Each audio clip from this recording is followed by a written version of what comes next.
चलतु स्टार्ट करवा आम daily vocabulary session for competitive exams. चलतु सहजरे इंग्लिश शिखा।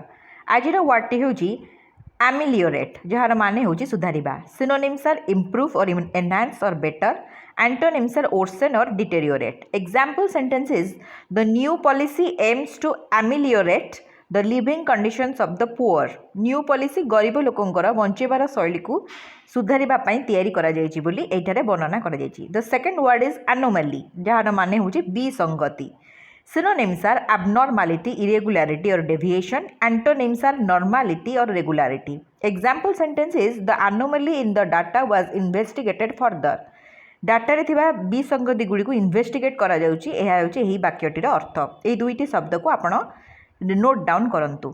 जॉइन करंतु हमर 30 डेज स्पोकन इंग्लिश चैलेंज रे एवं सहजरे इंग्लिश कहबा सिखंतु। सब्सक्राइब करंतु श्रीका एकेडमी यूट्यूब चैनल को।